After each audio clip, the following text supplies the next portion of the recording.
ඒ කියන්නේ ප්‍රධාන ප්‍රශ්නේ මේ වාහන අපි අවුරුදු 5ක් විතර වහලා තිබුණා. ඒතර අපි ටිකක් හොයලා බැලුවා 2018 වගේ වාහන ආනයනය කරලා තිබුණා ඩොලර් බිලියන 2.2ක වගේ. වැඩිම. 2019 බිලියනට ආසන්නකට ආනයනය කරලා තිබුණා. එතකොට ඒ එක අවුරුද්දක. එතකොට අවුරුදු 5ක බලපුවාම මේ හිරවීම විසින් විශාල ලෙස වාහන ආනයනය වුණොත් අපිට යම් ආර්ථික ආය අර්බුදයකට යනවා. ඒකයි ඇත්ත කතාව. හැබැයි අපි ඒ අතර කල්පනා කරා දැන් මේක කොයි වෙලාවෙ හරි මේ රිස්ක් එක බාර අරගෙන අපි මේක නිදහස් කරන්නත් ඕන. හැබැයි නිදහස් කරන පළමු වෙලාවේදී මේ වගේ තෙරපුමක් අනිවාර්යෙන් එනවා. ඒ අවුරුදු කීපයක් වහලා නැතිබුණේ. අවුරුදු කීපයක් වහලා තිබුණ නිසා නිදහස් කරන පළමු වෙලාවේදී මේ තෙරපුම එනවා. ඒතර අපි මන ගන්නවා අපිට මේ තෙරපුමට දැන් මුහුණ දෙන්න පුළුවන්ද?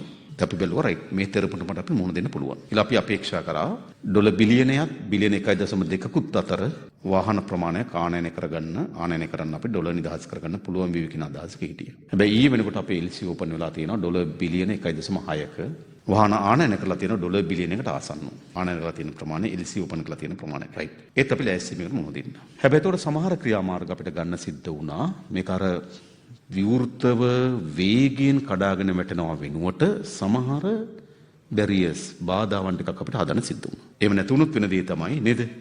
ඒ කියන්නේ වාහන මත අපි මේ ගන්න තීන්දුව මුළු ආර්ථිකයේම බිඳ වැටීමකට භාජනය වෙනවා. ඒ නිසා මම හිතන්නේ අපි නේද දුමින්ද අපි කට්ටිය මොන අවස්ථා ගණනාවක් දිගට එකතු වෙලා දිනපතා එකතු වෙලා මොකද්ද කරන්නේ කොහොමද මේක කරොත් මොකද්ද වෙන්නේ මේක කරොත් මොකද්ද වෙන්නේ කියලා දීර්ඝ ලෙස අපි සාකච්ඡා කළා තමයි මේ පියවර ගත්තේ. දැන් අපිට අපේක්ෂාව තිබුණා මොකද මේක වහගෙන ඉන්න එක ආර්ථිකයට හොඳ නැහැ. වාහන කියන එක ආර්ථිකෙත් වැහුවා වගේ තමයි. ඒ වගේම අපේ රටේ තියෙන වාහන සංචිත ගත්තොත් ඔක්කොම අවුරුදු 10 පරණ වාහන. ඒ නිසා ඔය වාහන අනතුරු වැඩි වෙන්නත් යම් ප්‍රමාණයකට මේ පැරණි වාහනවල හේතු වෙලා තියෙනවා. ආර්ථික අනිත් පැත්තෙන් ගත්තොත් වාහන වෙළඳපොළත් එක්ක ආර්ථිකයක් තියෙනවා. ඒ ආර්ථිකයත් අපි වහලා තියෙනවා. ඒ නිසා ඔක්කොම සැලකිල්ලක් කරලා තමයි මේක විවෘත කරේ.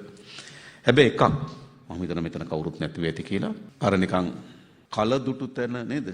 වල ඉස ගන්න ඕන වගේ මේ අවස්ථාව එන්නකොටම සමහර අය ඒ අවස්ථාව උපයෝගී කරගත්තු ආකාරය ගැන නම් සමහර අය ගැන අපිට පැහැදීමක් නැහැ. මම හිතා විවෘතව කියන්නේ. අපි රටක් හැටියට අසීරු තීන්දුවක් ගන්නවා ඒක විවෘත කරන්න.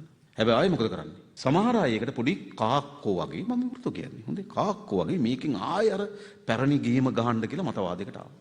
ලයින් එකට ආවා. ඒ නිසා අපි තද්දට නීතිය නම් ක්‍රියාත්මක කරමු. දැන් මම දන්න සමහර වාහන වගේක් හිර වෙලා තියෙනවා. සමහර වාහන වගේක් හිර වෙලා තියෙනවා නේද? ඒක කරන්න දෙයක් නැහැ. හරිද?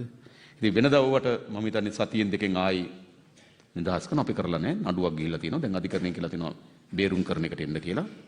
අපි බේරුම් කරනදී අපේ ස්ථාවරය කියන්න. ටිකක් ශක්තිමත් ස්ථාවරයක බේරුම් කරනදී එන්නේ. මොකද එහෙම වාහන ගෙනලා වැඩක් නැහැ වගේ වෙන තරමට බේරුම් කරන්න කියනවා. එයි තමන්ගේ ව්‍යාපාරය දියුණු කරගන්නත් ඕන.